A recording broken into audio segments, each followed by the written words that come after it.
Hello, everyone, and welcome back to the JYD podcast. I'm joined again by Tom Epton, who's over in Andorra. Not together this time, just 50 miles apart, aren't we? Having a chat remotely. Yeah, I mean, I did see you in person today.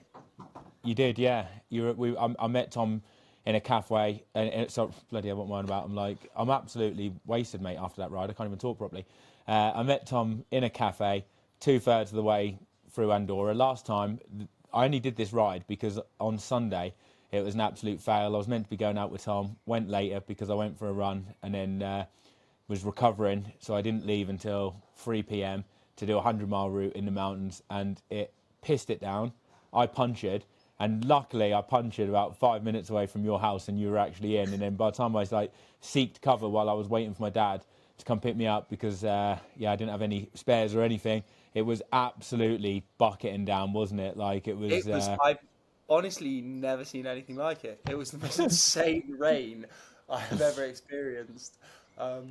Yeah, it was crazy. I mean, got a phone call from you. Are you in? Yeah, I've punctured.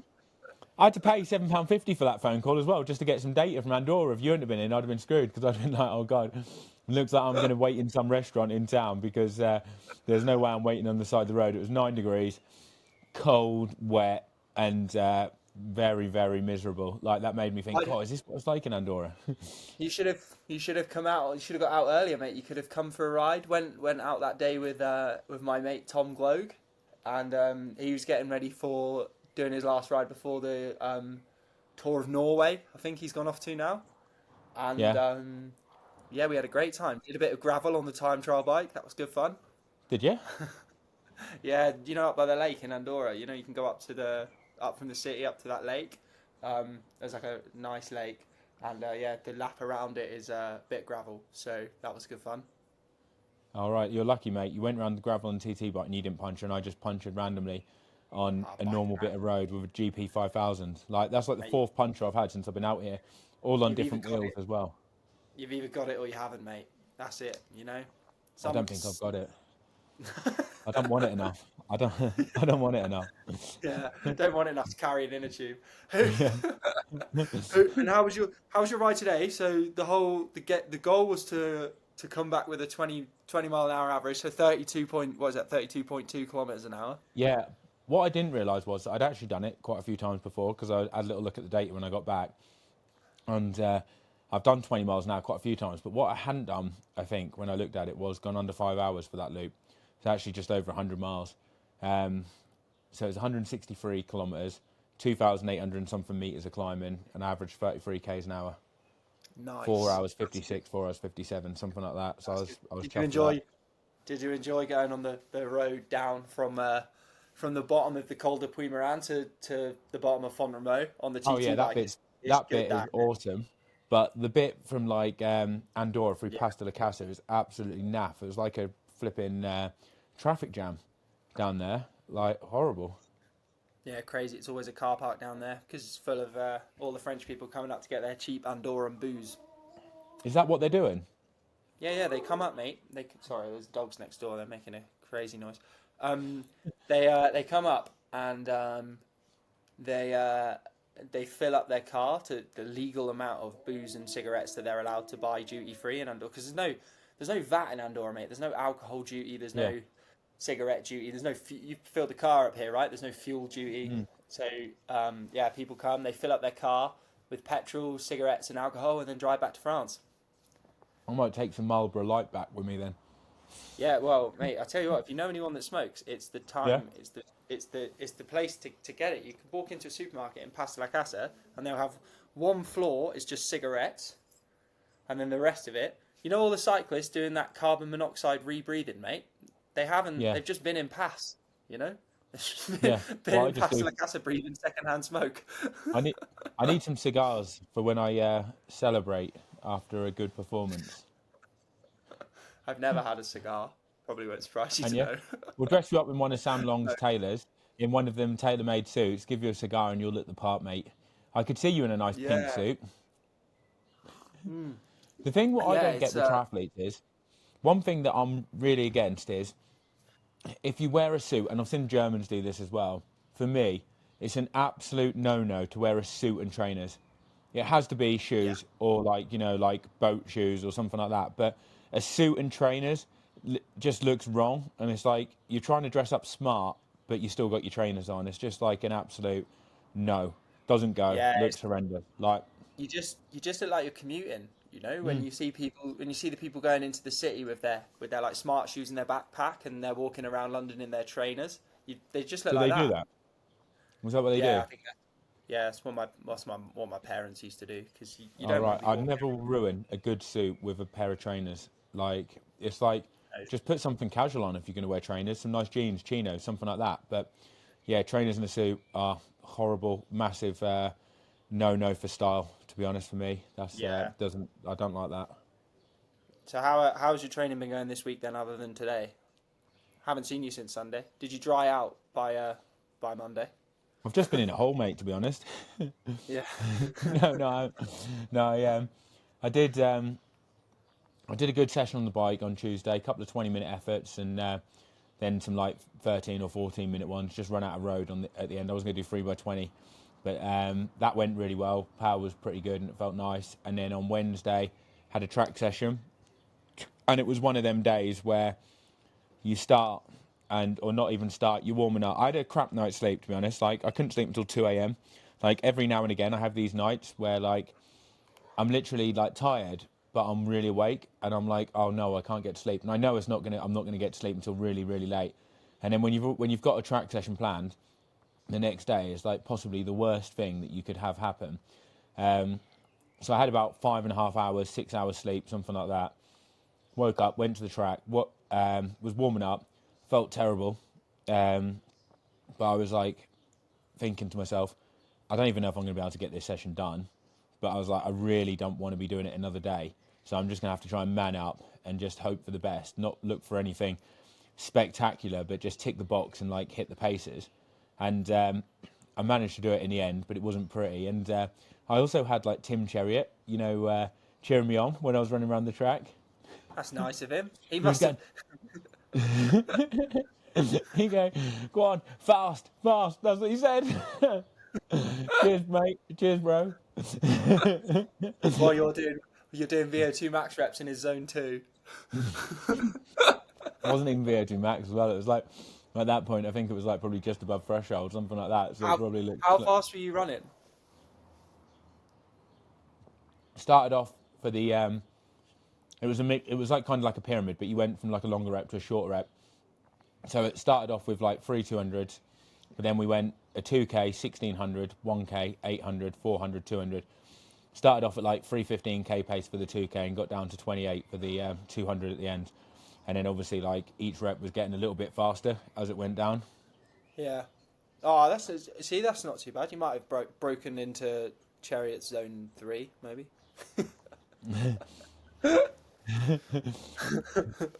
Well, Mate, I know for a he's a weapon. 28-second 200, he can't do that for a mile because he's not run under a 343, 344 mile. So it's definitely at least his mile pace. Yeah, that's good. That's good. At least Right. I think that's decent as well. Even getting a 200 in at the end of a session, a guy like that's mile pace, I reckon is pretty solid, especially in Font as well.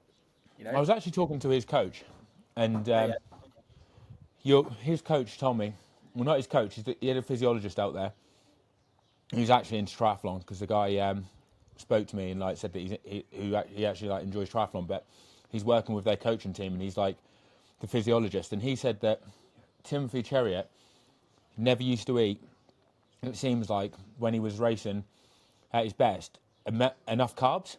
So when he was doing the lactate, and they'd been doing like the lactate testing with him, he couldn't get his lactate up high, and he ended up realizing that it was because he just was a bit depleted in like glycogen. So like he was almost like running these really quick times, like good 1500s and stuff, just off like a huge aerobic base, And I think that's why when you saw him do 1500s in the past, he would get out on the front and he would just like lead it out and just try and run the sprint out of everyone, just be like 56, 56, 56, like running like 56s. But now, because he's doing Grand Slam and he has to have a good 800 as well, they obviously did a load of testing and they found out that his like anaerobic capacity was like not very good in relation to like how big of an engine he's got. So they've basically Yeah. been doing loads of like training on that. But I've seen them on the track loads. Like every day I go on the track, or whenever I go on the track, they're always there doing a session. You know, it's smashing 200s, 400s. Like there was him, Laros, and everyone. I said to you, didn't I, today when I saw it? Like they ran a 232k, which obviously is at altitude. Is at like what's the track at? Like 1900 meters, 1850, Yeah, 1900 meters. 1850, 1900, yeah. Yeah, and that was towards the end of their session. They ran a 232 kilometre, and then they did a 400, and it looked like they were fucking moving. Like Chariot and this other guy had a bit of a head start, and then Laris was like chasing him down. He caught like Chariot at the 200, then him and Chariot like ran side by side, and I reckon it must have been 51, 52 for the 400. Like I saw what they looked like when they did the K in 232, and then I saw what they looked like doing this 400. I tried to time it once I seen them start, but I messed up. You know when you Garmin, it's connected to your phone and you get like a text or something come through and it comes up on the watch, and like it did that just as I was trying to start it, because I was like thinking, oh, I'm going to get their 200 split. You know, that's what I'm like on the track. You know, when I'm there, I'm like timing all these random people, seeing how people are moving on the track. You know. Yeah, but I do that at the pool. I did it today. There's like a bunch of like Swedish swimmers in the pool, like all with the Olympic rings, tattoos, and everything. Really? Up in Pasta La Casa today, yeah. And I was looking. They were doing some pretty easy looking reps off 115 turnaround at 2,000 meters. Mate. Wow. It was nuts. What would they be hitting? Like 65 to 70s, but just cruising, like not feeling like too Yeah. hard for them. Yeah, it's not really the times that are like super impressive. I mean, they're doing like, you see them doing like sort of, I guess for it's like zone 3 type moderate intensity stuff, doing like 20 times 100, 30 times 100 off 115. But it's just the fact that they do it, they come in at 65, 68, but they just look so, like they're barely swimming. Do you know what I mean? Like they just look so easy. I remember listening to this podcast or something. I can't remember if it's a podcast or a YouTube video. Where like, can you remember that British swimmer like Daniel Davies or David Davies or something? He used to be like a 1500 meter swimmer for us. He was like a sub 15 minute 1500 swimmer, and I know he went to the Olympics for like open water swimming and stuff. And he said that his steady swimming in the pool was 63 seconds 100, and his heart rate would just be like 120, 130, something like that. You know, and that would just be like his kind of like steady, like I don't know, say you gave him like some 300s 400s just at like an easy kind of like aerobic pace short course, he'd be knocking in like 63s, you know. Just I guess it gets to a point where your technique's like, you're technically so good that you can't really swim any slower. yeah exactly. I think that as well, because it would get like the difference for them between going like 63 to 60 would be quite a bit, but then going from 60 to 57, that extra like 3 seconds is huge, isn't it? That's where it comes in a lot. But for them, because their technique's so efficient, 63, 64s, like he said, was only like 120 to 130 beats per minute. You know, it was like, I guess like an endurance. If we went for like a steady kind of run, it would be like the same effort for him. Yeah, it's nuts, isn't it? So yeah, you're getting ready for what, Ironman Austria? Ironman Austria, yeah. We're both going to Austria, mate, in the next couple of weeks. Quickly get your entry in. You could probably just get an entry in if you contacted them ASAP for Austria. You've got a TT bike. I've never There you run go. more than 4K. It's your first time for everything, mate, at some point. The Iron Virgin. Get out a t-shirt. Yeah. Yeah, I don't know what I'm doing. Go easy on me. But I'm going to give one a go. I will give one a go. I'm heavily considering it this year. On the back, we'll get it's bigger than it looks. It's longer than it looks. The Iron Virgin. The Iron Virgin. Yeah. Turn up to a press conference with that on. Yeah. So what you've got Austria in what, 3 weeks? Something like that. Yeah, I think it might even be less. What is the date today? It is the 29th. So yeah, 2 weeks on Sunday.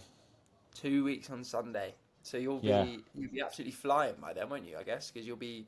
Hopefully, I hope so. Yeah. Back Fit home. or fuck, mate. That's the thing.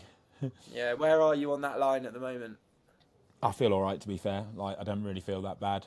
Yeah. I've just been like some days you feel tired and other days you don't. I think I've got the balance quite right.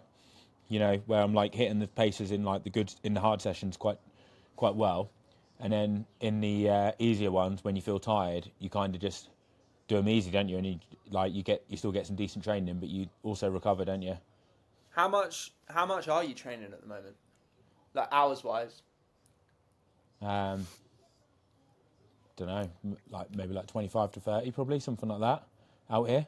The biking's what picks it up, isn't it? Because if you do like 2 5-hour rides in a week, it's like 2 days, and that way you've just done like 10 hours of cycling just between them. Whereas if you do like a lot more running, like going from like say 80k to 110k or something in running, it might only be like 2 hours extra training, you know, running wise, but it really does impact you, doesn't it, with how much like biking and stuff you can get in. So I think probably somewhere around 25 to 30, but to be honest, I'm not really too sure. I just have my like key sessions, and if I feel a bit tired on the other days, then I'll just knock them back a bit, you know, to make sure that I feel good for the harder sessions instead of just like doing volume for the sake of doing volume. Yeah, not in that What Sam Long mode then. do you what do you mean, like just doing loads of volume? Loads of volume, 30 hours every week. No, Nah, I think you've got to make sure you get the quality in, haven't you? Like the volume's all right as long as you can do the hard sessions. If you're just doing volume for the sake of volume, it's only going to take you so far. It's not really, you know, running 5-minute Ks for the sake of running 5-minute Ks isn't going to get you fit, is it?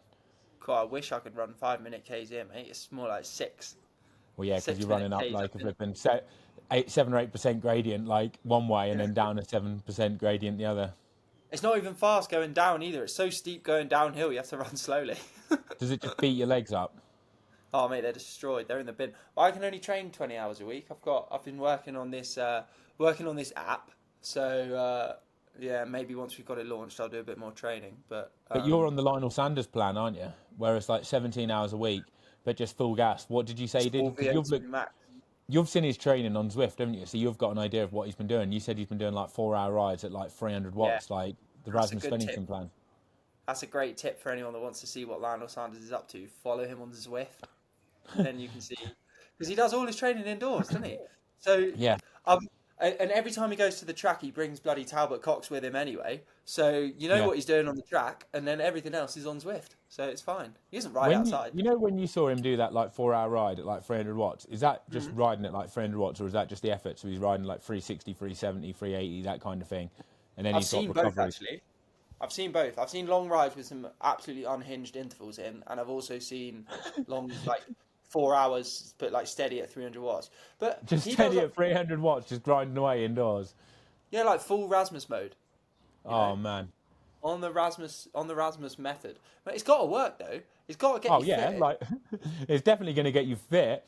It's just going to like you're going to lose the will to live at some point, aren't you? But yeah, I mean, like you can tell the proof's in the pudding for him. I mean, he was riding like really strong in St George, and then Yeah. run well. I mean, really, he was in a league of his own, wasn't he? So yeah, I don't doubt that it works. I think He's if you're doing riding 3 hours at 400 watts, you're going to be pretty fucking fit.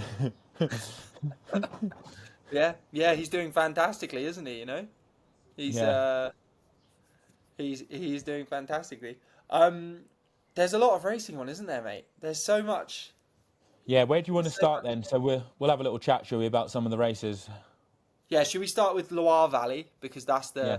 the 70.3 Tour Métropole Loire Valley, mate. I Oh, good think job you said that, mate. I'll get Leon cancelled Chevalier's for saying font or something like that, or lure, like someone someone Leon got like, Leon Chevalier's up in Andorra at the moment, mate. He's been giving me French lessons. has he? No, Oh, none at all. None at all. He just hurls some verbal abuse at me every time I see him at the pool. But that's mate, it's okay. embarrassing when I see his like Instagram. He's like putting flipping Taylor Swift on reels and stuff. Oh, is Like he? I don't I go on mean, Instagram enough. mate, I good didn't know job. he was. Like I didn't know he was a Swiftie. I know. I went on a ride with him once, and he did have a speaker with him, but I got dropped so fast on the climb that I didn't get to hear any of his music. Just as well, mate. Just as well. I think I'll let him ride off on the climb if he's going to put Taylor Swift on. Couldn't think of anything else. Like, God, shoot me now. Like, Oh, like I people know. criticise my music taste all the time, but flipping heck, Swifty's not getting on that. Yeah, yours is quite bad. I tell you what, the only Bad. triathlete I know with good music taste is Andrew Horsfall Turner. Oh, mate, get off. Pull the other one. He loves a bit of Bring Me the Horizon, that guy. Good Oh, swimmer, mate, good music taste. you gave me a tip for some music to put on. I put it on. I think that might have been that Bring Me the Horizon group, and Yeah, it was yeah. honestly like just shouting. It was like too extreme. Like that was too intense. That Too much for you. Right, let's have a look. So, Loire Valley, right? Emily Morier is the highest ranking athlete on the start list. I don't really know anything about her. Indy Lee is racing. She is going to try and get a 70.3 world slot after having a bit of a mare in Valencia. She had a mechanical. So she actually had she quite a good hasn't race done in much Valencia. racing, has she? Like this year. So she did Singapore, did not have a good time. Did Valencia, but had a mechanical, but was physically. I think in Valencia she was quite good in Valencia. She just was unfortunate that she lost a lot of time on the with her mechanical. So and then yeah, this is her next race. But I mean, it's only May, mate. Like I don't think that many people have done more than 2 or 3 races. I've only raced twice so far. Yeah, no, that's true. Um, Like I've only done one race 'cause I was ill before the other one. But why is she not racing T100? Like, is she a contracted athlete or not? yeah, needs a 70.3 world slot. I think so. There'll be a bit of that going on this time of year. That's a shame. I'd like to have seen her do the 200 one, especially that San Francisco, because I think it's a decent course. So It's a it's, really to good me, course it's for like, Indy as well because she's so strong on the bike. yeah, Um, and yeah, I think yeah, it's interesting. One of the problems this year is the 70. I don't know if you've seen this, but the 70.3 worlds like window for qualifying shuts really early. yeah, I did see that. 73 worlds are in November because I've been a bit screwed over by this because I was hoping I might be able to qualify, but realistically, I'm not fit enough at the moment. I probably need another 3 months, and by then the window's shut. So it's it shuts really really early, and I'm not really sure why, but because it's in November, it's like the end of November or something in Marbella.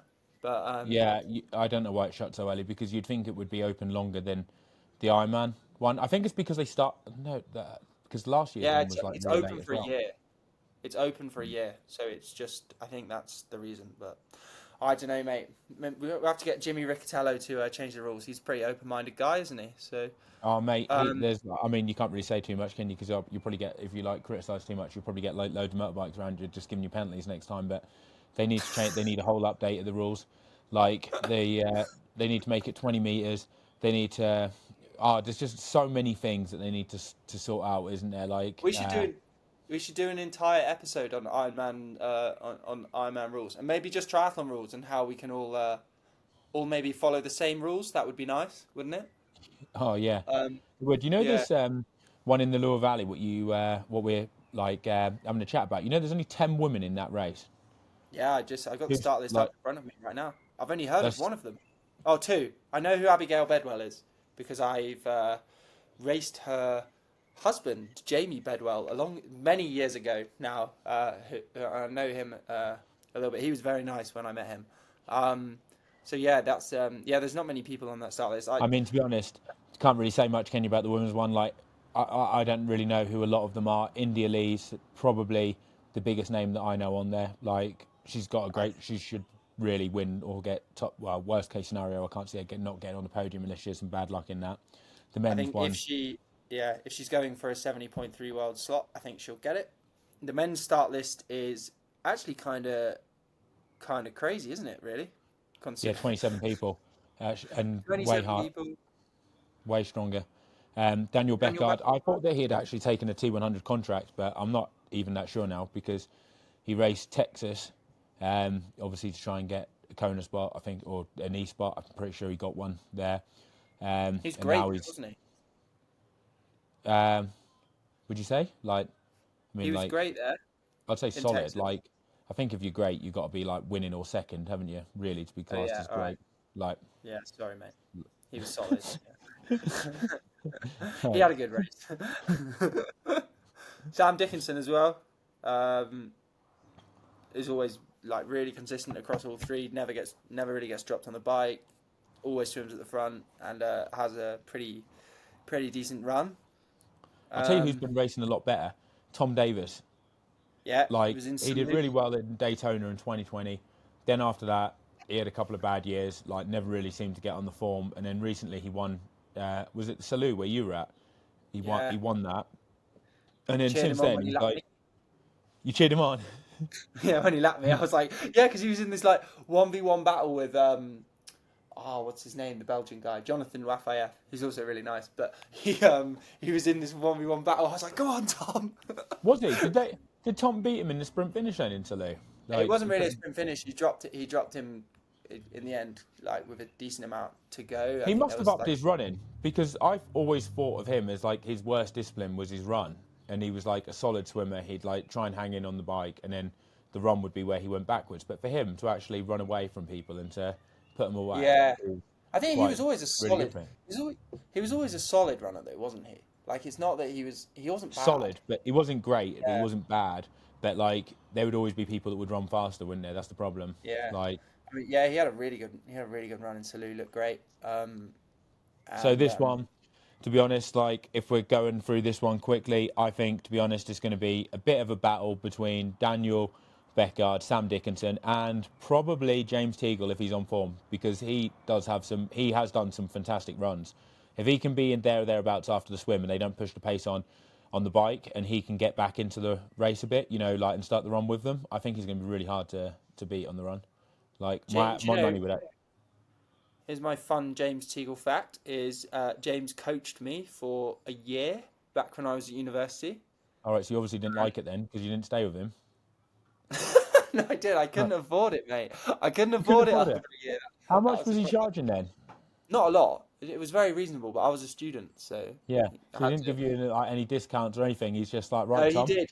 I know you're a student, mate, but if you're not paying me, then that's it. No, I'm not putting any more sessions in your training peaks. No, I had a good discount off him as well, he was really good. When are you going to get back on the Teagues plan then? When are you going to let him coach you again? Yeah, I don't know. He hasn't asked, mate. He hasn't asked. Well, yeah, you've got to ask him, haven't you? Like he's not going to like say, "Come on, Tom, give us some cash to coach." Like you got to sign up, mate. Sign up to the Teagle plan. He'll get you pushing over 20 hours a week. Yeah, well, it's the he's in the Cambridge group now, isn't he? Where he goes running up in Cambridge with all the good runners there. So that's why he's going so fast at the moment. Yeah, it is. I don't know who else I know on this start list. Will Crutchington will be interesting, like, as a Brit to watch to see how Isn't he's that going. Harry Palmer's mate? Yeah, Harry's mate. Yeah. So, but yeah, he's pretty nice. He works at Flow Bio now, who make those sweat sensors. So right, mate. Interesting. I kind of think I tell you what. So we've missed someone on the start list. Arthur Serrières. Do you know who he is? I've no idea. I've never heard of him. Xterra world champion, mate. Oh, really? Yeah, and a really fast runner.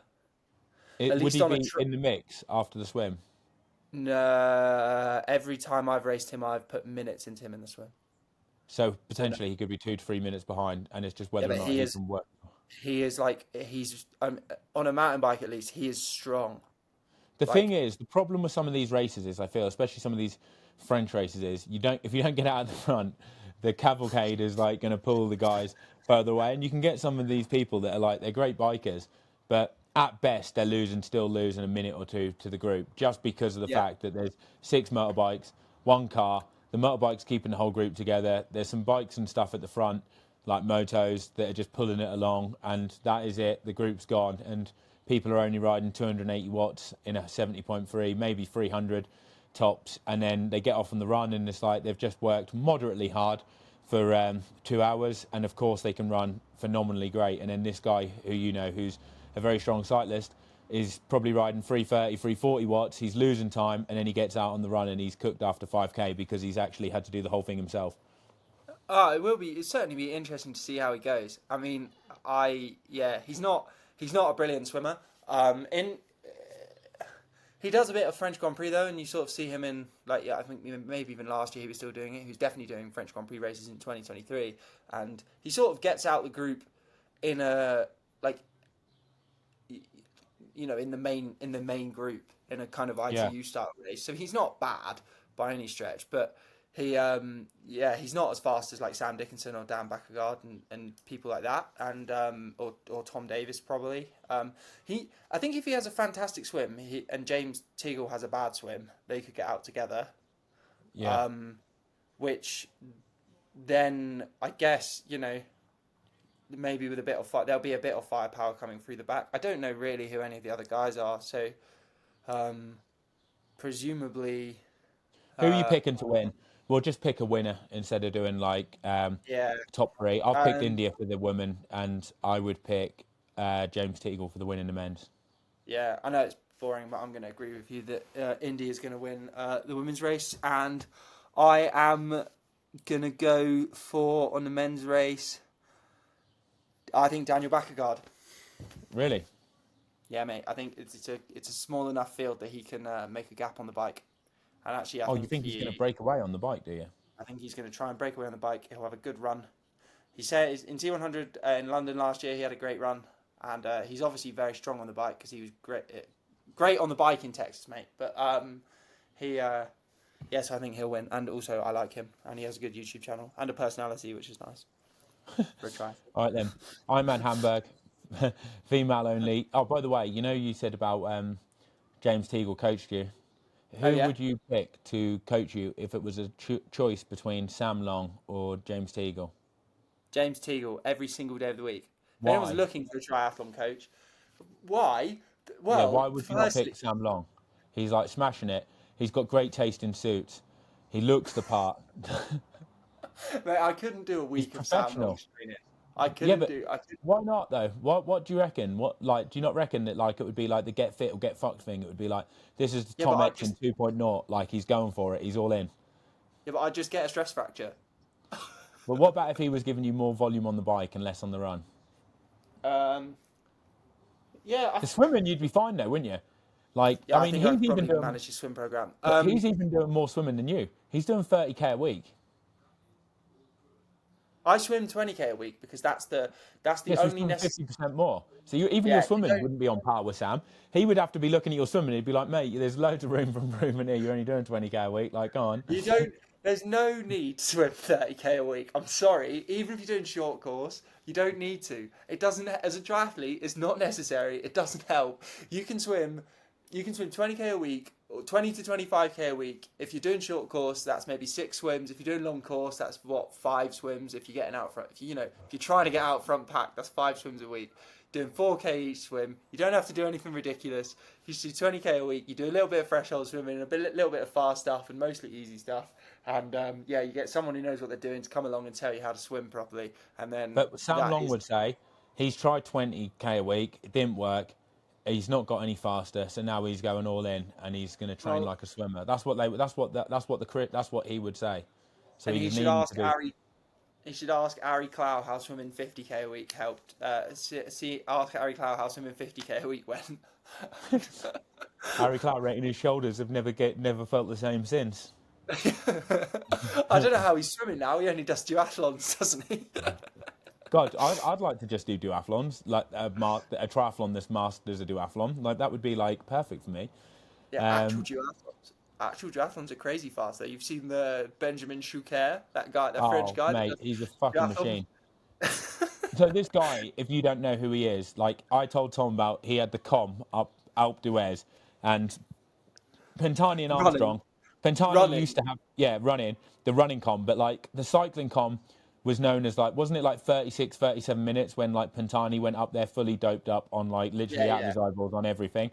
This guy run up Alpe d'Huez in 45 minutes. Like 45 minutes is a flipping solid time to bike up it. Like that's hard. That's like, you're a decent cyclist if you can bike up it. He's flipping run up it in 45 minutes. Like that is you could ride incredible. Up it in 45 minutes? I don't know. It would be an all-out effort. So basically, this guy would probably run past us, which is ridiculous. He's also, I think he might have had it on Von 2 as well. I would have to check that. I'm not sure if he's run up Von 2, but I know he's definitely done it on Alpe d'Huez, and this was before COVID. This was like 2018 time. I raced against him in a duathlon in Hurst. It was like the European Long Course Championships. This is years ago, probably 2016 time, something like that. And I think he did the opening. It was a 15K, I think, first run. And I think he ran sub 5 minute miling for the first 9.5 miles. I run 5 minutes 20 per mile, which was good for me back then. Obviously, this is pre-carbon shoes, so pretty solid. And he was off the front of the group. The group was in front of me. It was an on draft, and he must have run like sub 5 minute miling. It was crazy. He's also he's got, other than me, he's got some of the best tattoos in triathlon, I reckon. I don't like his tattoos. I think his tattoos are horrendous. Yeah, but they're like they're just a bit crazy, aren't they? You know, he's got. You don't put stickers on a Ferrari, mate. He's got something about him, that guy. I think. You know, he's got something about him for sure. Like with the neck tattoos, running up, dropping sub 4 minute Ks all the way up, Alpe d'Huez. Like, yeah, I saw that he's got the common font as well from running from here to the top of the mountain, and which is like a 5% average gradient. I think it's about 7K, and he's just cruised up it in like 340K pace. I can't do that. I did my threshold reps the other day, just under 5 minute pace on a 7% gradient. Yeah, I mean, what is incredible is he's that quick, but he's not even like the quickest hill runner in the world. So it makes you think like, Jesus, what the top guys running uphill? Like some of them guys must be like insane. Yeah, mate. You watch the World Mountain Running Champs. Yeah, it's Like, quite good actually if you can watch it. But yeah, I'm going to be watching Ironman Hamburg at the weekend. Oh yeah, I thought you were getting out for a big ride. You told me you were going to do a big ride, mate. Like, how are you going to watch Hamburg and do a big Sunday? ride? Yeah, mate, you can do both. You can do both. You just check on the. You just whack it on every hour. You know, you just have 5 minutes of watching, and then you just check the tracker on the climb. Well, I'll check the tracker while I'm waiting for you at the top of the climb. Mate, I love. I hope your legs go up on Sunday. Just a big shout out to Germany, because racing in Germany, I don't know if you agree with me here, but I think doing triathlons in Germany is the best. Yeah, because it feels like it's the only country in the world that actually cares about triathlon. They do love it, but I don't know. I find like racing in the UK, like in the Ironman races, like although some of the courses aren't great, but like Wales and stuff, the atmosphere is insane. Like it's better than Roth. Like, and even when I did Swansea 70.3 last year, the atmosphere was amazing. Oh really? Yeah, you love the UK, don't you? Whereas I'm a bit of a not really. No, I don't. I don't. Like, I would happily move away. I'd like to get New Zealand or Australian citizenship, and really? be gone. Yeah, I'd like to be in the Gold Coast, mate. You know, training with Yellow Gaines, Aaron Royal, like, you know, sunning it up. Like, they won't have me. That's the problem. I thought Aaron Royal lived in Leeds. He's gone now. He's moved Gold Coast. Really? He's off. Yeah, he's back to the homeland, back to God's country. The British triathlon life wasn't for Non then. She didn't want to work there anymore. Or maybe she's got remote. She's on Zoom calls. I bet she'll probably be the only one at British Triathlon that actually does anything. Yeah,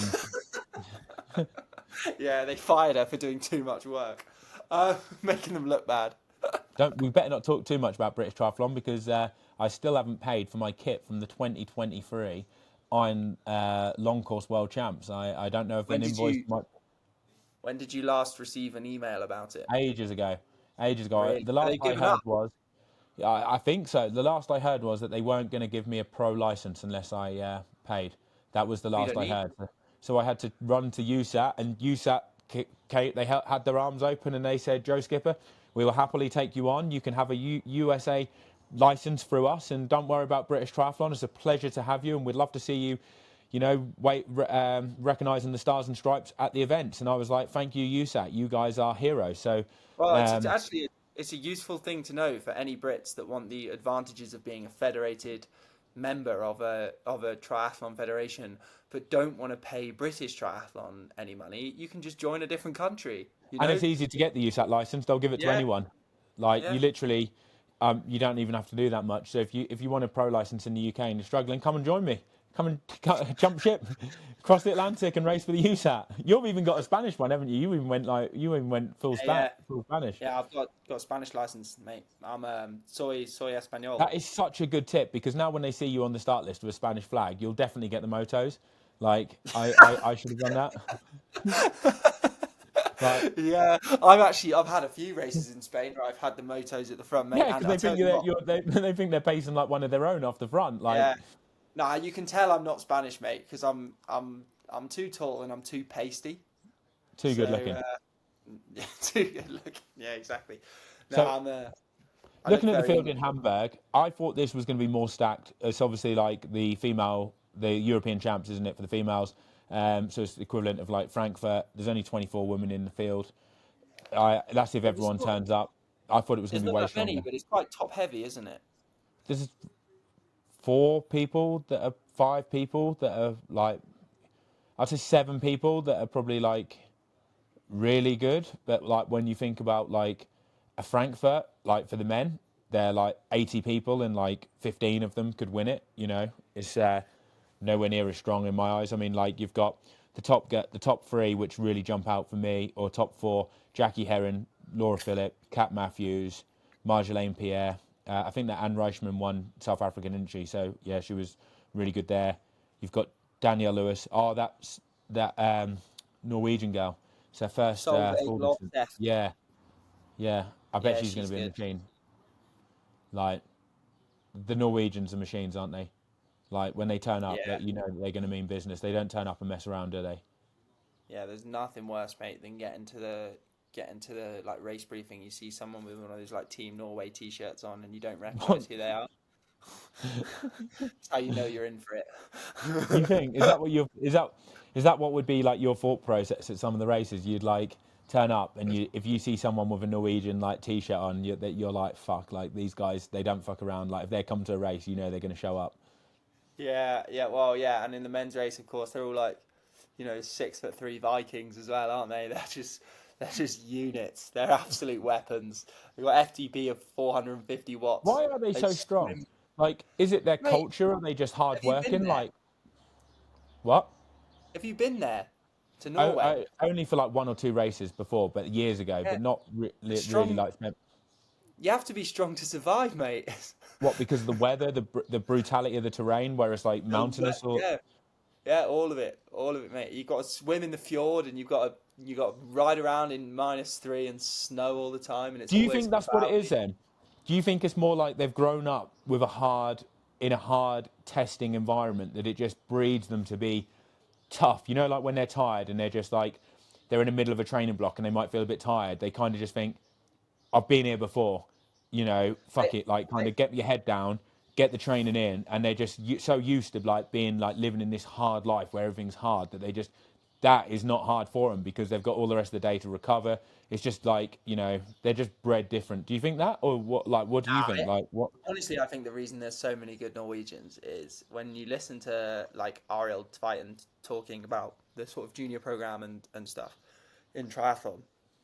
He's actually at the Norwegian Swimming Federation now, but Yeah, is the thing that he talks about is basically we don't care if you're not a junior world champion, and the most important kind of you don't have like an under 12s national championship in Norway. You know what I mean? Like yeah. they really get into like just training, and they really like they learn to like going out on their bike for 4 hours, and they just learn to like exercising and like triathlon for the sake of and just same as swimming So you and think running. like the Brownlees, the way they were training when they were younger, they just loved being out in the environment, and it was like they just got used to doing a lot of miles, a lot of training at a young age, not Yeah, necessarily smashing sessions, but like they just did that, and then obviously that gave them such a good foundation for when they get to like 17, 18, and they start doing proper sessions because they've been like doing 15 to 20 hours a week for quite a long time at such a young age yeah. that they've just got this huge endurance base.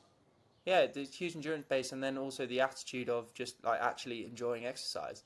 And I honestly, I think it's completely insane that like in the UK, for example, we have like a national series for like 13-year-olds. Like 13-year-olds don't need a national series, and it's the same in cycling as well. But what They would they do though if they want to race? Like surely they need races to race against each other. Yeah, but they got local races. The same way that like football clubs play against each other. They can do local races, and they can enjoy the sport for the sake of the sport rather What? So than. do you think there's too much pressure on them? That's why, and a lot of people Yeah, drop I out. think yeah, I think there's no such thing as an elite 15-year-old. Like honestly, there's no such thing. Like who cares if you're junior world champion? It doesn't matter if you're even under 23 world champ, mate. No one cares. And in in triathlon and in cycling and stuff, I think the reality is you got to be really really good long term. The first thing you have to really do is enjoy. The first thing you have to like. The first thing that has to be in place is you have to really really enjoy training a lot. And in order to do that, you can't be piling competition pressure on 12-year-olds, like having the 12-year-old national championship series. What's the point? Like, just just go out and do your local go try and like enjoy it and have fun. You need lots of time for high pressure races later.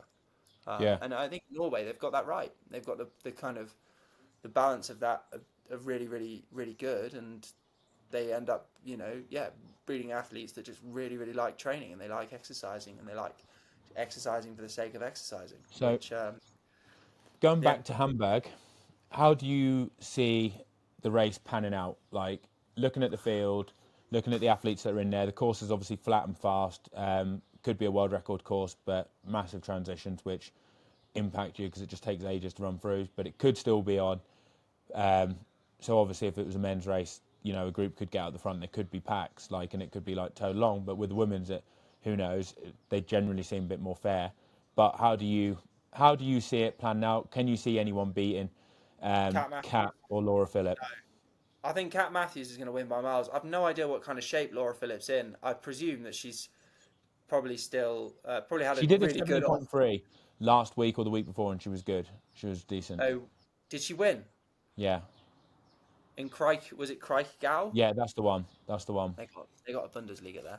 Or a Yeah, Bundesliga. she won that race, so she's in decent form. Yeah, I'm still saying Cat. I think. But She's say they get out the swim together, yeah. how do you see the race panning out? I think I don't think Cat gets dropped on the bike. And She definitely doesn't get dropped. No way. but that's how Can Laura you see Phillips. her if they get off the bike together? Can you see her outrunning Laura Philipp? Yeah, yeah. Yeah. I think at the moment, yes.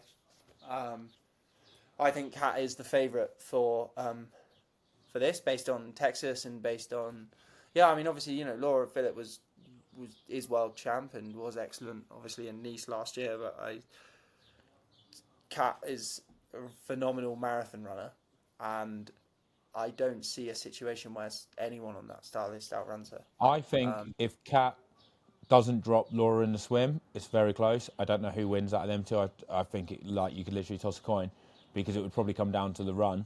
And obviously Laura outrun Kat last year, but I think I was surprised by that. I thought Kat was the better runner, but Laura did it on the day in the World Champs. But I kind of feel like Kat's so consistent throughout the year, whereas Laura's the kind of person that will raise their game at a World Champs but won't race to that level loads of times, whereas Kat just smashes it. It seems like last 2 years she's always racing at a high level. I think if Kat outdrops her in the swim and then is away from her on the bike, I think she puts time into Laura constantly throughout the bike and starts the run with a 3, 4, maybe even 5-minute buffer, and then just kind of does what she needs to hold the win. The other girls, I think, will be there or thereabouts. I don't really know who will be third and fourth and stuff like that. But to be honest, I can't see anyone being between them two. If someone else wins, I'd be shocked. Yeah, the only I mean, even Marjolaine Pierre is probably the next. I just can't see her hanging on a flat course on the bike. I can't see her riding with Kat. Kat rode the same as Taylor Knibb. How? Yeah, there's no way she's going to be anywhere near Kat starting the run. It's so hard to make a judgment on people that haven't really raced that much this year when Kat has. I mean, this course is basically a flat T-tiers course, isn't it? Kat's going to be real aero. She puts loads of precedence in that. She's getting help from Alex Dowsett. I don't know if that's coaching, but could be coaching for bike sessions. Could be it's definitely going to be some aero advice in that as well. So coaching, she's going to be. I think he's coaching as well, but I'm pretty sure that he'll probably have some things to say about her setup as well. Yeah, exactly. He's definitely going to be giving her advice on the setup. She's going to be so dialed, and on this course, I don't know I can't speak about her power, but it's obviously fairly good because in Nice she would have got dropped on the climbs if she wasn't putting out decent power. So she's obviously got good power for a female, and then obviously she's going to be really dialed on the bike. I think if Laura wants to beat her, she has to ride with Kat and then hope that she's got better legs on the run. It's the only way I can see Laura doing the business. Other than that, it's I just can't see Kat getting beaten. She's so consistent as well. She just rarely seems to have a bad day. Yeah.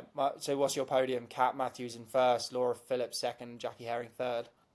I think Laura Philipp third, and I would go for either Jackie or that Norwegian in second. But I kind of feel like Laura won't be in her top form. I think like she's going all in for Kona. I think she's only doing this race probably because she's got to validate. She wants a decent hit out, but I just can't see her being in like the same form as what she was in Nice. And I think she might get third.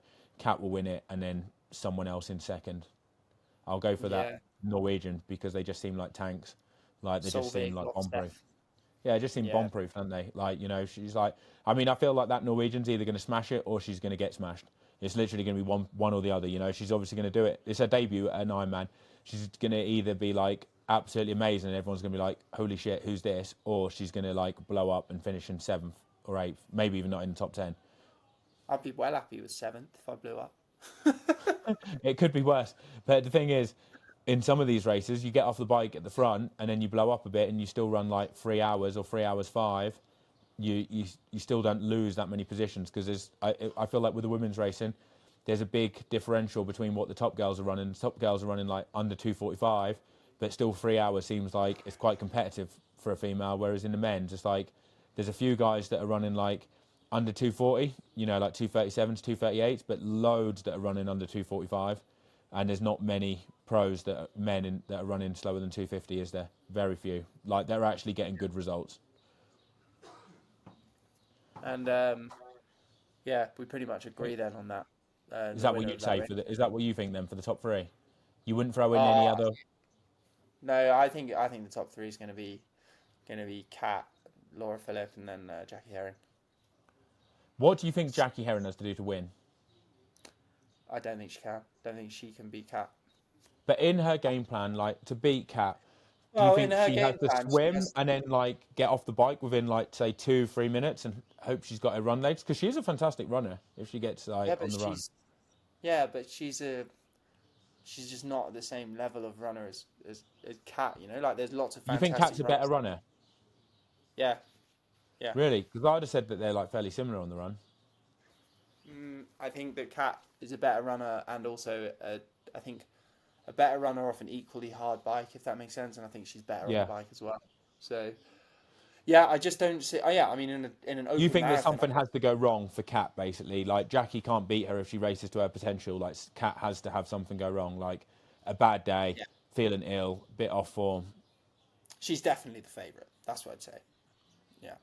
All right, without meaning to pile the pressure onto the British athlete there, but she probably knows that it's her race to lose at this point, I would say. Yeah, I mean, like when you're racing like that, like how she has, you know that you. Yeah, it's not like it's no disrespect to any of the other women in the race. It's just Kat has been phenomenal this season so far, and I'm presuming that she will continue to be. All right then, going on to PTO, San Fran. Right, mate. So I've had a look at the start list. Yeah. And if you go on the PTO website and you can click on the start list. I'm on it, mate. I'm on it. Don't worry. So it's wildcard, mate. The lowest ranked athlete in this race in the women's is 338. Yeah, I can see that. Vittoria Lopez. Yeah, and then in the men's, it's Morgan Pearson, who's got a hot shot, but I don't know why his ranking's 523. His ranking's 523 because he's like literally done like 170.3 in the last year. It was good, exactly. That's why he's got a crap rating. It's not because you need to do your best 3 counts. If you've only done 1, you're going to be ranked crap, aren't you? Yeah. Because you just haven't done enough. Yeah. So it's like his ranking doesn't reflect the standard of what he could do. Like I think if he's going to do well in a race, it's going to be this one. Because he's not got to worry about getting a really aero position on the bike like some of the people who have had more time to get dialed in because the course is up and down. I think he's going to be punchy because he's good at like the mile on the track. You know, he's got that good like 4-minute kind of like power. He's obviously got to be like fairly light to run the times that he does and everything. You know, not like super light like a Yellow Gaines, but he can't be much more than like 71, 72 kilos, I wouldn't have thought. Which I think is a good weight for a course like this because you can still get up the hill fast, but then you've still got a bit of power and a bit of grunt on the flat. And like I said, like he's probably not as well dialed as some of the other guys, like, you know, aero wise. So if he's going to do well on a course, I kind of feel like this is the one for him. It's also a fast run.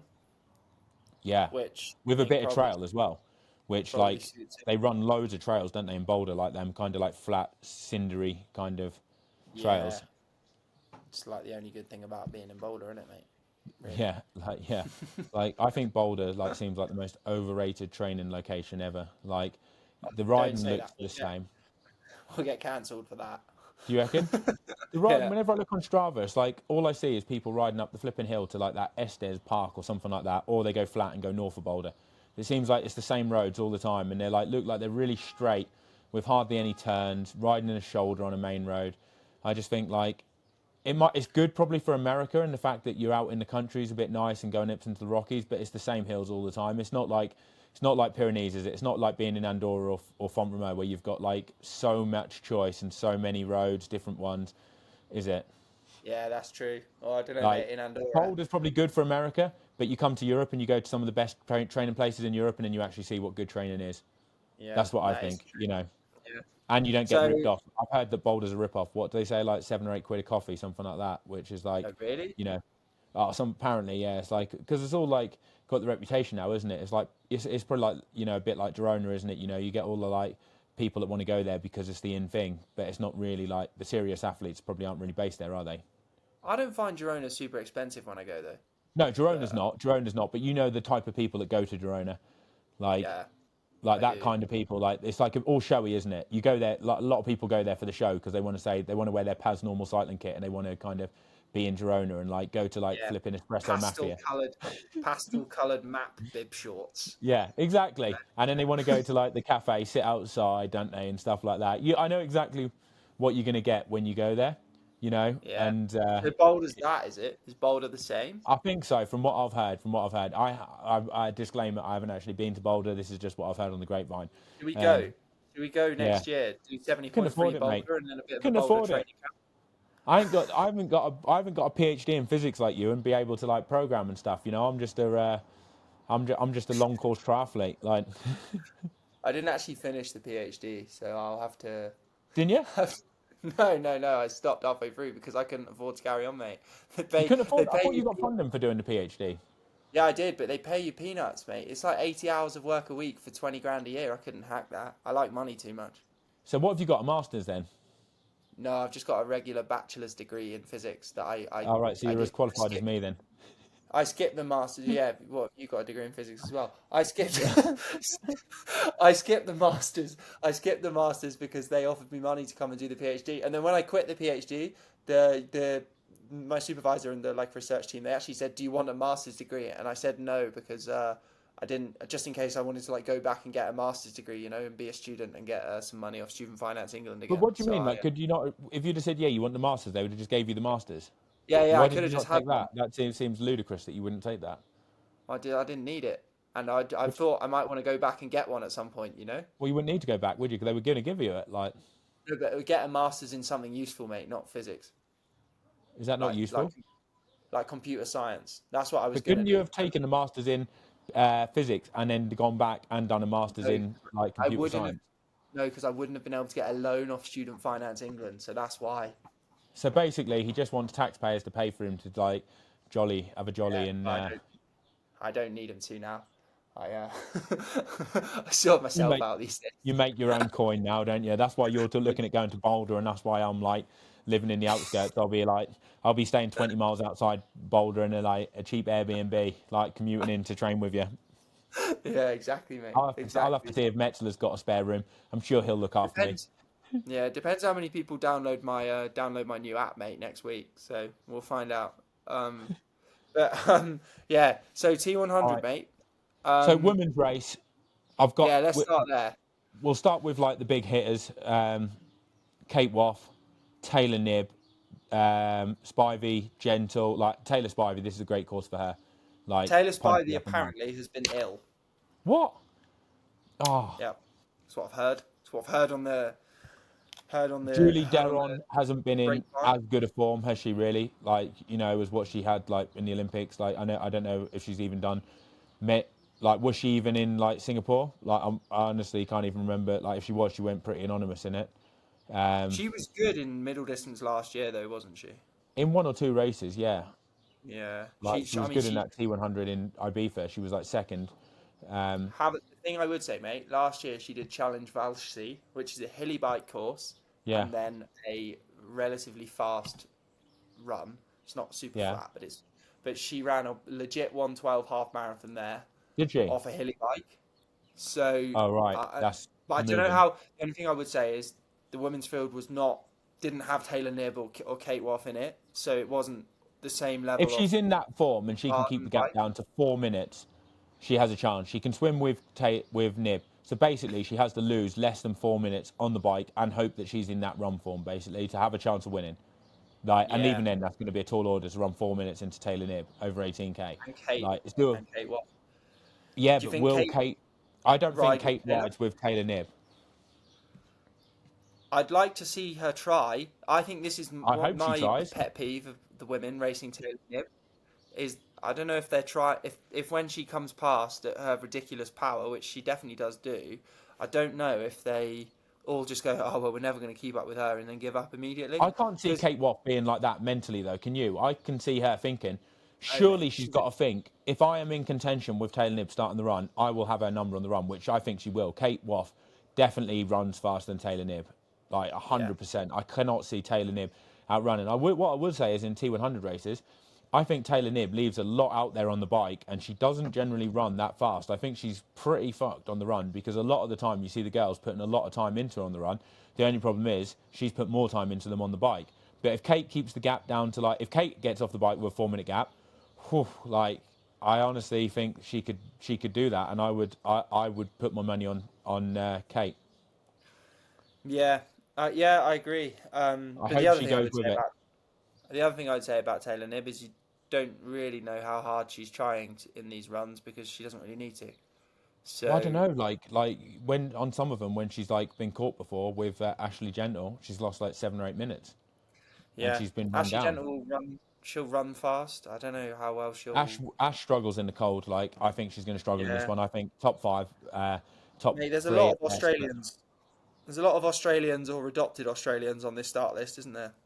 yeah, Actually, men's you know, and going women's. back though to Kate Woff in this one versus like Taylor Knibb, which I think is like the headline battle, and like looking at how Kate was so dominant in Singapore, that's what makes you kind of think this is going to be close. But I would actually say with Kate, I think from looking at Taylor and like how much she crashes and stuff, like her bike handling's not great. And if Kate's actually good at bike handling, which I'm sure she must be, like we've both been out here and she's been out training in Font-Romeau. She's like, she's done the climbs here on road bikes and TT bikes is going to improve your bike handling quite a lot, isn't it? They're like Yeah, twisty, technical, fast descents. Even if Kate gets dropped a bit on each climb, she could claw back a little bit of time on the descent. The flat bits in between, I think she's not.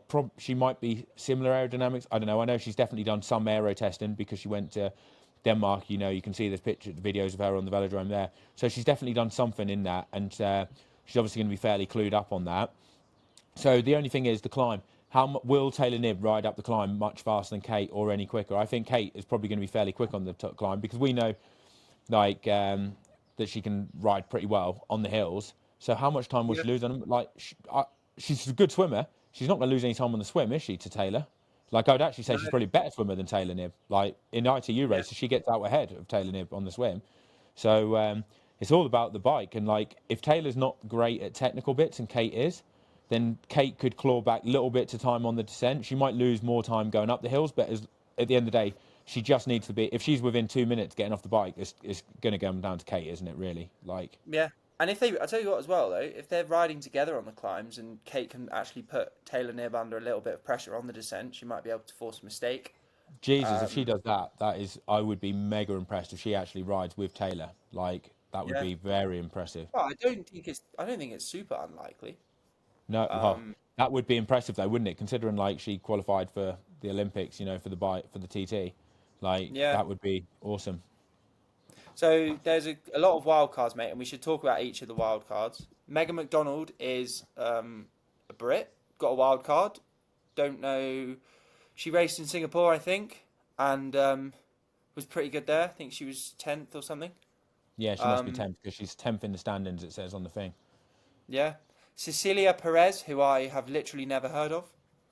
No, I've never heard of her. 89th in the world ranking, so she got like, she obviously she must have raced Singapore and finished 15th because it says she's 15th in the standings. Yeah. 89th world ranking. It's crazy to me, like how far down these wild cards are going. It just shows that people aren't really interested because I mean, like, you can see Victoria Lopez. She didn't race Singapore, and she got it by it being 338th in the standings. And I think the way they pick the wild She cards must now. be on the mailing list, mate. No, yeah, but don't you just need to like state your interest, and then it's automatically done by where you are on the world rank on the ranking. So basically, no one in front of her, in front of 338th, put their name down to get a wild card, which is It's a nuts. shame. It's a shame that Lizzie Rayner doesn't have one. Would have been nice to see her racing here after her. Holly performance Lawrence in back Valencia. after having a kid. Yeah, that's nuts. I mean, like, I've no idea how good she'll be. I don't know what her training's been like post baby, but Been training with Trevor Foley. well, bloody hell, Like, if she's keeping up with I him. apparently, like on one of Trevor's video, they ride together, and if Trevor's on a gravel bike and she's on like a road or a TT bike, the difference between it like levels it out. So they Oh, like, well, both ride together. she must be in pretty strong shape. Hannah DeVette will be interesting, Hayden Wild's partner, and also winner of the Challenge Championships. Right? Yeah, she did win that. She did win that. She Yeah, won the Challenge Champs. Yeah, so she'll be good. And yeah, a bunch of others who also. it's a got bit of a wild shame cards. that there's loads of wildcards and not the contracted athletes. Like they need to sort that out. In my opinion, it's a bit. What they need to do is sack off this like stand-ins. If they do the stand-ins, whatever, like no one really cares. We just want to watch good races. Like, and in my opinion, the PTO races that they were doing before it was the T100 were the best races on the circuit. And did you care that there wasn't a stand-ins? Like, I just wanted to watch a stacked field battle it out, and I didn't really care if there was a leaderboard or not. You know, it's Yeah, like it was good when it was like 50 it's like if you athletes. watch Flanders, you watch Flanders as a one-off. You don't care what happened before, do you? In San Remo, it's like Flanders is Flanders. It's like they need to Yeah. make these like actual battles, and like they're good because they're special. And like I think the T100 race should be the Alcatraz course. They should actually take them to the beach at Alcatraz. You should swim from there because this is the top pros in the world. The fact that they're making it short when they're meant to be the top athletes and not like they're not age groupers, are they? Do you know what I mean? They're not someone who's in like 15-hour Ironman shape. These are like the top Yeah. pros, and you're doing it. Take them to the flipping beach on Alcatraz, get them to swim there, and just do the actual classic Alcatraz course. Like it is what it is. Like you don't need to be obsessed with these arbitrary numbers. It's like if you do Roubaix, you do Flanders, you do all the classics in cycling. They don't say they've got to be X distance. It's like it is what it is. You just race the course, don't you? You know, and Change the course every I year. think they should just put a load of money in. And I think if you put a load of money in, you would have way more stacked races. I mean, like if you were getting $100,000 if you won, or 120,000 like it was before, then you'd probably get people like Blue racing. You might get like Ditlev turn up at some because there might be the odd race which actually works well for them. And if they were actually going to race for like big money, the fields would be a lot better. I think they need more people in there as well, so the racing's closer because there's nothing worse It's than seeing difficult to big watch gaps. sometimes, isn't it?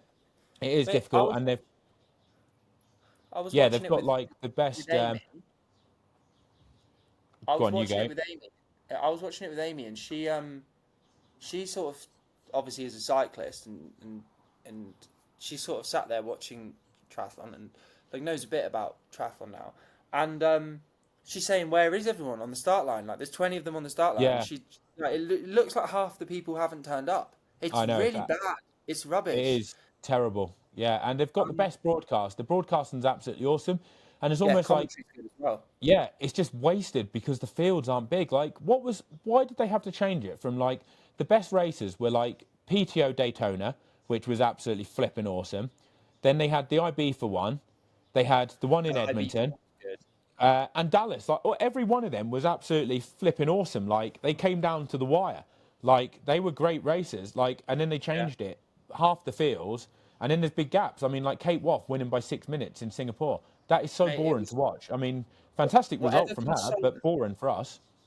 whatever consultancy agency came in and gave them a good PowerPoint that says you need to have a season-long narrative and this is why and something Formula One, and they drew lots of graphs, mate, they ruined it. These people They did ruin ruin it. it, yeah. They come in their suits, not wearing trainers as well, but they come in with the suits and they get a PowerPoint up and they talk to you like they know everything. And mate, these people will not have done a triathlon in their life. And Do you think that's the problem? They just talk like they're just very persuasive and sound like they know what people want to see. Whereas everyone says we just want to watch stacked races and we want to watch people battle out. Like if I watch the classics, I couldn't give a shit if there was a season-long narrative for each classic, you know, and they had the best, you know, like ranked it. There is the season-long narrative, mate. There's the UCI team rankings, which dictate. But no one gives a shit about that, do they? Of course not. Of course not. It's completely. It's ridiculous. Like no one cares. No one cares that Astana are in a relegation battle with some other World Tour team. Like it's rubbish. Like, I don't understand. It is terrible. They've ruined it. Like, it could be so much better. I mean, if you had 50 people, imagine if you had, like, the top 50 people all racing from, like, the Alcatraz beach. And then you would get more people, like, say, like people like Sam Long would probably race at them because if you had, like, Lionel Sanders, you had Sam Long, and you had... Because Lionel was doing the races when they were, like, the PTO Cup ones for big money. Yeah.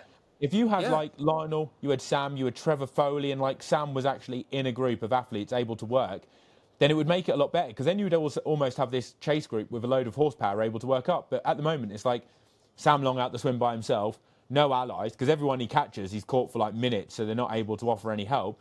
And it's just like he's doing a solo TT, whereas he's not. There's no dynamics for him. Like, I mean, even in like St. George, right? His swimming wouldn't have improved from Singapore to St. George if it had marginally. 1 second 100, so 20 seconds probably over like the course of that, because it doesn't really. You can't suddenly gain 6 seconds. But he only loses 3 minutes, 3 and a bit minutes over the same distance swim as what Singapore was. So then all of a sudden, because he's got more people to sit on, he's actually in packs, he's then closer in the race. And it would make it a lot better, because if Sam Long can bridge back up to the front in a lot of these races, he's in the mix then on the run. And it just brings more people into a winning position, which is what we want to see, isn't it? You know, you want 10 people battling it out. You want people chasing that are in contention. Like, you imagine if you had a group of 3 or 4 people running at the front, but then there's someone like 2 minutes down, like a Jason West, who's actually running fast enough, and you're like looking at the track and thinking, oh my God, he should catch them with 2K to go. It just makes it so much more exciting. Like, it would be way better. These situations happened year before last, or maybe it was last year. No, it was the year before last. These situations were happening on the road, and obviously the T100 was sort of, it was, I don't know if you've seen that video of like the like Lionel Sanders group of athletes. That was in all running together in I think it was Dallas, or no, the other one. No, it was in one of the American ones, but it wasn't Edmonton. It was in the other one that they had. Milwaukee, that was it. Yeah, the one with Yam won. Yeah, and it was great. Like, it was so good. It had like David McNamee, Lionel Sanders. Like, it had all these kind of like big old names of triathlon, you know, in this group. Like Matt Hansen, I think, or someone like that was in it as well. Like, I think Jackson was there. Like, it was so good, and they just kind of like, it's now just like, there's nothing against the athletes that are doing it. Obviously, they're all incredible athletes, but it's just short course now. It's just short course on TT bikes, and it's not the same. It's rubbish, because you have to swim at the front, and then if you swim at the front and then you obviously, you know, you ride in the group, it's quite difficult to get away, even with a 20-meter draft, and then they all have a running race. And like, you know, it's last year the race was really good, and it had a really good finish, and it was genuinely exciting. But San Francisco was probably one of the only ones that was like properly. It was the only one. It was the only one that had a decent course. All the others were flat, crappy courses. Yeah, and I just think they're missing out on so much of just by like, it's not Formula One, right? The reason there's 20 Formula One cars is because they drive around at 230 miles an hour. But you're riding on a TT bike at 40k an hour. It's not the same. Like, no, you need more athletes in the start list. It fills the gaps. It makes the race better. It keeps people in the race longer. It means Sam Long isn't off the back on his own doing a brilliant performance, but just in the, you know, he's doing a solo time trial and then he runs himself up to third, which, like, obviously that's incredible, but it's rubbish. Like, it's boring for everyone. It's the reason he's not at this race. If this race, it is the reason he's not at this race. I think he's like losing a bit of motivation, and obviously I'm speaking for him here. Like, I don't know his thought process, but I kind of feel like the contract money was good, and he can take that, and it kind of gives him a like safety net. Like, I've earned X amount for just turning up to these races, but I kind of feel like for him, he wants to do the Ironman races because he's in a race. He gets the dynamics. It's more exciting for him because riding yourself into a race from 4 minutes behind isn't really going to be exciting, especially when there's only 20 people. And he can get great bonuses because, personally speaking, like the bonuses at Ironman races are as good or better from sponsors than T100 races and PTO races. So he can earn more money from an Ironman 70.3 race than probably what he can from winning a T100 race. Certainly, maybe close to it. But it's just more fun for him. He's racing people like, you know, his mate Lionel Sanders. They're really close. That brings out the best of him. And the Ironman races are more exciting. The coverage is shit, but the racing's actually more exciting. Like if the Ironman races had the T100 commentary, you'd be pretty much in a winner then. Anyway, going to the men's field, or quickly pick the top three in the women's. Like just what you think. Who are you going? I think Kate's going to win. I think that Taylor Knibb will be second, and I'm going to say Hannah de Vet third because she had a good race at Challenge Champs. I'm going to go Kate, Taylor, and then I'm going to spice things up, and I'm going to pick Holly Lawrence for the podium. Nice. That would be good. That would be really nice to see. I think it'd be crazy for her to just like have a baby and then come straight back onto the podium. But it would be crazy, but I'm just doing it because I just hope she can do it, and I think it would be awesome. Mate, if she's keeping up with Trevor Foley, even if he's on a gravel bike, she's got to be in okay shape. Well, that's what I thought. You've got to be pretty good shape even to just do that. The men's race, still like loads of wild cards, but the wild cards in the men's race are flipping good. Like, athletes that can win a normal like 70.3 a podium. I mean, I'll just quickly go through the wild cards. We've got that Bitardos, you know, the Greek guy that keeps putting away people in like Bitardos. Yeah, he keeps putting away people and running absolutely crazy run splits. Who's in it? He's a massive threat for this race. If he gets off anywhere near the front, then flipping it, like to beat him, they're gonna have to be in their A game. He's really not bad on a punchy bike course either. Well, no, I think this kind of course suits an ITU athlete just because of the spikes. Like this is a good course for someone that's not that dialed aerodynamically, but is really punchy. So it's a great course probably for him. But then saying that, he's still done really well on some flat courses. He still puts people away. Mind you, that could help, though, because of the fact you get a 10-metre glass zone, you're saving like 40, 50 watts. But interesting to see him. You've got Mark Dubrick, who's our mate. Absolutely rapid swimmer. He's definitely going to be at the front off the swim. On the bike, what do you think? How does Dubrick do on this? Mate, I don't want to say it because I like Mark so much. I think he's getting dropped. I think he's...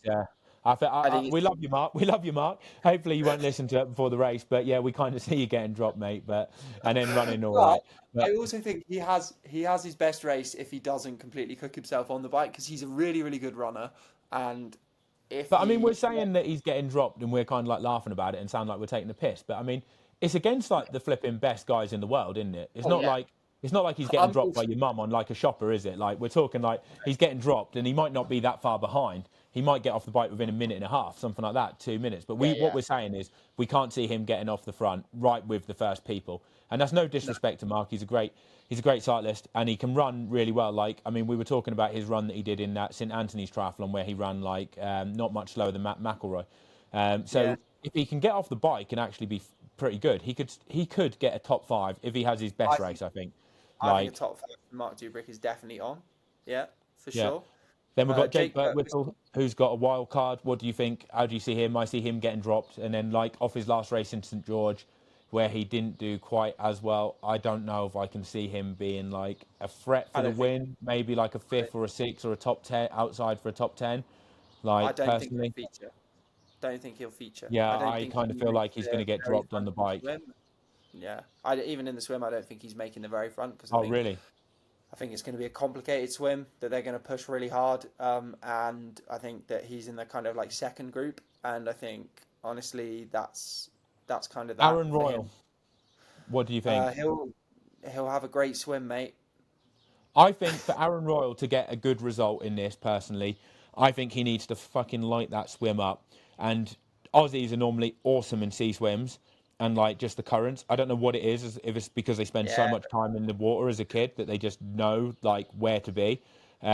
but they always seem to get it right. But I feel like the only way Aaron Royal can get a decent result is to rip it up on the swim, create a select group of 4 or 5. He hangs in there for a bit. The other guys will bridge up, and he can just be there or thereabouts starting the run, and then he does a solid run that can get him like 5th or 6th place, and that's what I see happening. But I think I Aaron reckon Royal he's can going to get a get really done good by the result. cold. You think he's going to get done by the cold? Hey, he's Australian. He's Yeah, but been he's back lived in in Australia. Leeds, mate. He's lived in Yeah, flipping but he Leeds. hasn't been. You said he hasn't been in Leeds for a while now, Justin Rielli, what about him then? mate. He can do a cold swim because he was fine in St George. Yeah. He will have a good swim and a really good bike as well, and he will not run anywhere close to fast enough to win the race. I think He won't win the race, but like I don't think he's going to... The run being 18k is a massive advantage for someone that's not a strong runner compared to 21. Like, yeah. and the thing is, what you've also, got to think in these T100 races is people don't run as quick as what you think. Because of the 20-metre draft zone, the fact they have to ride a little bit harder than what you get in these Ironman races, like you're getting splits in 67, 68s quite often, aren't you now, in the Ironman 70.3s? They aren't running nowhere near that. Like, if you look at how many people run under an hour, which is only the equivalent pace of a 70-minute run, and bearing in mind the T100 races are normally short, like, I'm not lying here, you can look on Strava, like, the data's out there, and not many people run under the hour. Like, if you look on an average race, you'll only get, like, 3 or 4 people that will, maybe 5 tops, that will run under an hour. So not many people are running under much faster than 320k pace. mate, the only thing I would say is I just don't think. I just don't. I think there's 10 guys that are going to outrun him by a couple of minutes, and I think they will outrun him by a couple of minutes, but I think he'll be at the front starting the run, there or thereabouts. Yeah. Oh, for sure. He'll be in the race until 10k into the run, but then I think by then he won't be. No, but surely he's going to know that, so he's going to light it up on the bike. He's not just going to be happy to sit there, is he? He's going to be like pushing the pace and trying to split it up, isn't he? I hope he goes for the full like TV break. Like, yeah, gets. I hope so. Live by the sword, die by the sword, Justin. Yeah, Get fucking stuck in, mate. Like, give us something to watch. Yeah, for sure. Yeah, agree with that. All right, what about Andre Kubo? I honestly have no idea who he is. I think this guy races a lot of the challenge races. He's a decent runner. Not a great, like, not a front pack swimmer. I think, from what I remember, I think I've raced him at Challenge Championships last year. And the bike, he's like okay. He's like solid. He's a good runner, but I think a top 10 would be really good for him because you're going to be for a bit behind. Then we go to Jamie Riddle, another one who could light this up, mate, on the swim. Like, this swim is like flipping perfect for him. Really good swimmer. And he's fantastic. I think he could be an outside bet for a win here. Nah, too cold. No, South Africa water's freezing, mate. South Africa water's freezing. Yeah, you've got to think, the swim was almost cancelled this year in South Africa. He lives there. That water, mate, even in the middle of summer, is freezing. No, but they cancelled, mate. They just cancel that swim for anything, don't they? That swim's never. Yeah, but they didn't cancel it this year, did they? And he would have still been practicing it. I don't think the cold water's going to affect him, mate. Really? Like, I think he'll be used to it. I don't think it's going to affect him. Like, that water is flipping freezing. You think he's going to practice in the ocean loads. Like, the temperature won't be great for him, but I think it's the water that's the killer. He'll be good. He'll be good on the run. And I don't know how punchy he is on the bike, but he's certainly strong. Like, he obviously was really good in Ironman. The thing is, on this course, you just need to, because it's a lot shorter, it's just like that constant repeatedness of like doing 4-minute hard efforts at probably 440 watts. You know, if I was in the race, you know, for me, it would just be like 450 watts up the climb, descend well, hopefully, you know, bridge back up, ideally try and overtake a few people on the descent if you can to give yourself a bit of sliding room, 450 watts up the climb. On the flat bits, it would just be a case of sitting as close as you can legally, saving as much effort. When you know there's the climb, trying to move up before the climb, so you give yourself a bit more sliding room, you know, move to the front. If there's a group of 6 and it's a 20-metre draft zone, all of a sudden you've given yourself an extra 120 metres, which, like, I mean, at the speeds they're going, what are they going, like 15 miles an hour, something like that, up the climbs probably, at best. Yeah. 24 k's an hour, that's like 30 seconds, something like that, 25, 30 seconds. You know, so you just got to play the game, haven't you? And for someone like him, he just needs to think smart. On the flat bit, moving up before the climb all the time, hoping, riding your numbers up the climb, and then just try, if you can descend well, get back in the group, hang in there on the front, on the flat, move up before the climb, and just really play it, work smart like that. There's so much to be said like that. And also, not just about being like hanging in there doing that. If you're someone that wants to win it on the run, that can save you so much energy, because basically every climb you could take 10 to 15 seconds slower than everyone else, but you don't actually get dropped. You just end up going further to the back of the group. And then if you're a good descender, hopefully you can move up a few spots on the descent. And then when it gets to the flat, you hang in there, you just stay in there, ride tempo for a little while, and then you move up just before you get to the climb. If you can play it really smart like that, that's a game-changing way. Yeah, and then the final wild card is Kenji Nina, I who don't really is know what he's like on the bike. Like, obviously, he's done some really good races at ITU, but like, do you know what he's like on the bike? Have you seen him at any? don't know about his middle distance results, but he is a very solid all rounder, and in Oh, ITU is he's he? strong on the bike. So yeah, he has done, mate. I can tell you now. Ironman 70.3 Geelong, he was fifth, and Oh, he stayed in the group on the bike. And 70.3 WA last year, he was 20th. oh, So right. So, to be honest, like, no, if he gets close to the top five, to like fifth or sixth place, it's going to be a great race for him, then, isn't it? Really? you got to kind of. I don't know how he got a wild card. Like, Yeah, but people yeah, don't want him. People aren't wanting him. That's the yeah, problem, mate. Like, the athletes because aren't like, wanting him. Like, you can't hate the player, can you? You know, oh like no, of he's. course not. Like, it's nothing wrong with like Kenji Nina being in this race, of course. But like, you just think of like with those results of middle distance, like I can think of so many guys that I know But they that would would have take a got it wild if they'd have card. put the name on the list. Because from what I've heard, you just put your name on the list, and it's like the way the ITU does it, where it just goes on world rankings and it just goes down. So So is he's that put his why? name on there. Do you reckon that's why all the short course athletes have got these wild cards? Is because they know how to play the bloody game with No, I just ITU? don't think the people. I mean, maybe because I only heard it because I heard it on the. I think it was the Pro Tri News podcast, and they said about how you get a spot on it.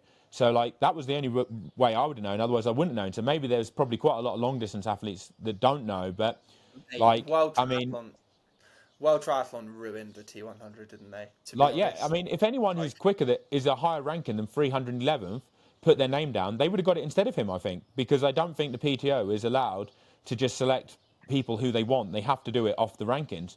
So he's just put his name down there, took a chance, and no one else has wanted it, and that's how he's got in.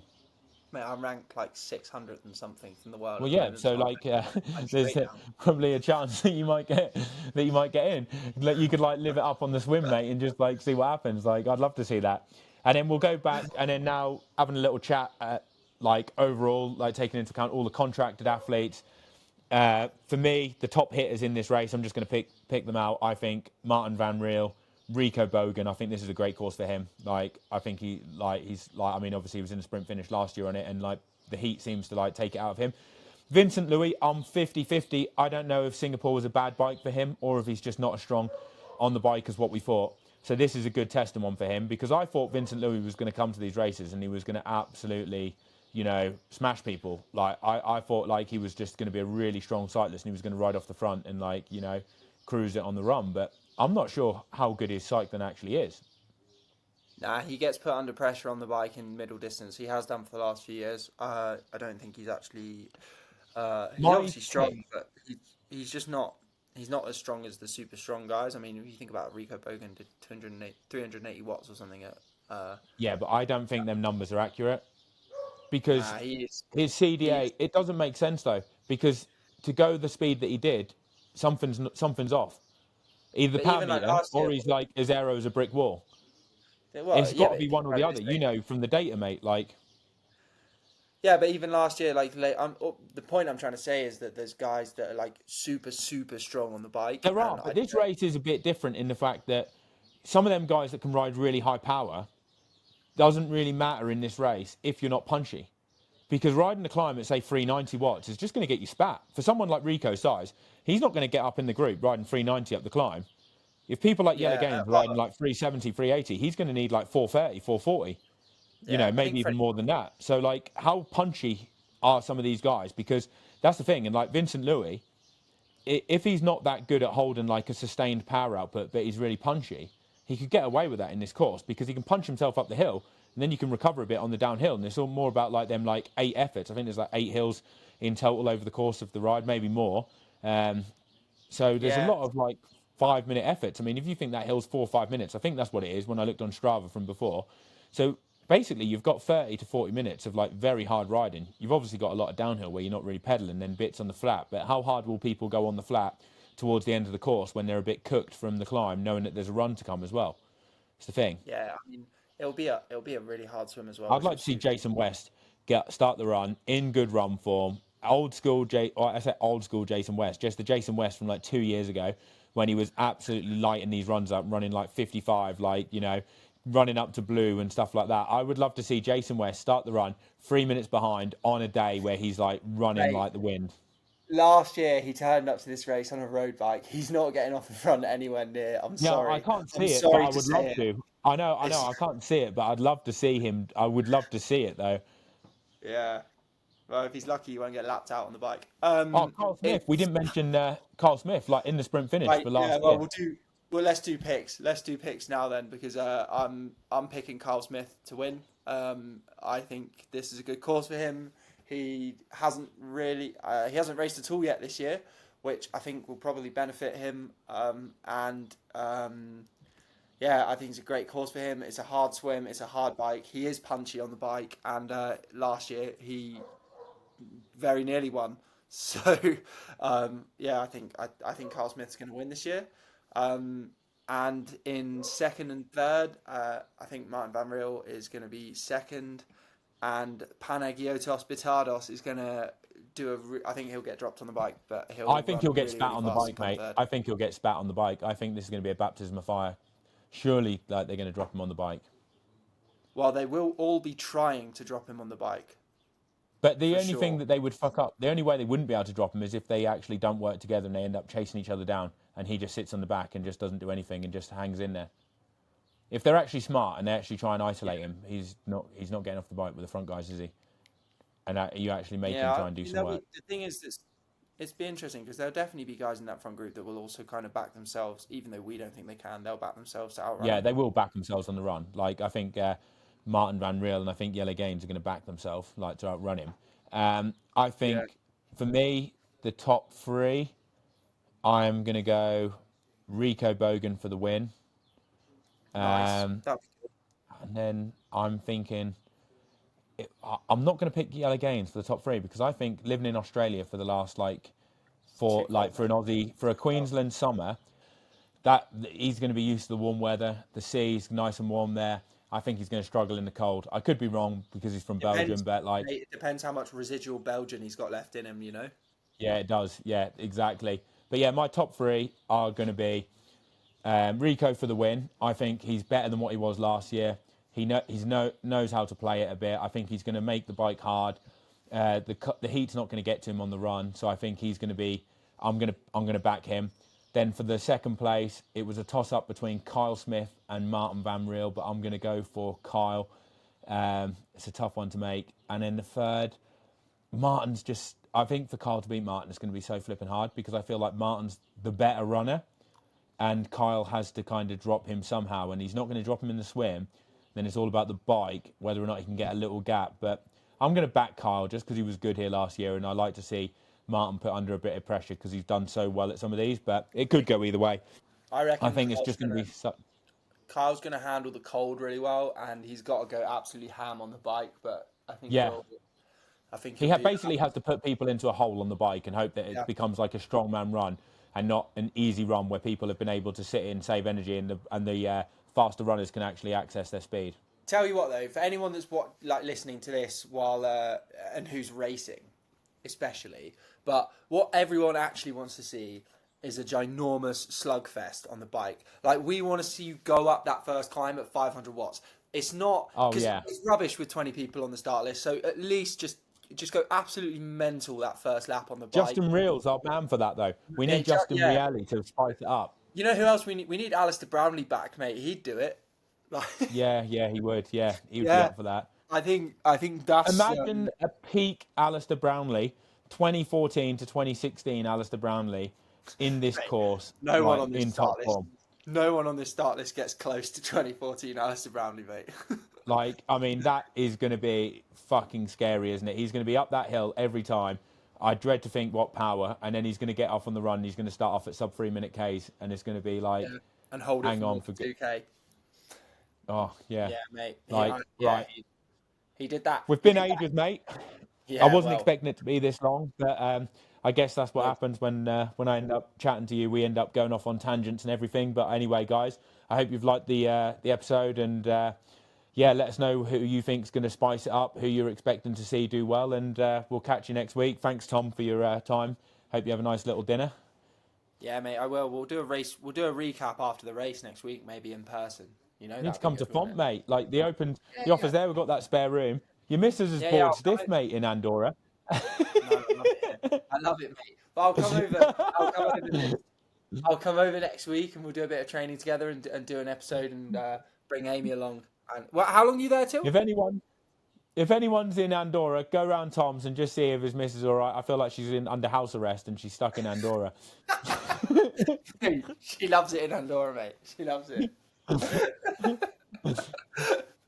Oh yeah, I better cook her dinner, mate, because I've left her waiting for long enough. All right, cheers. See you later. See you later.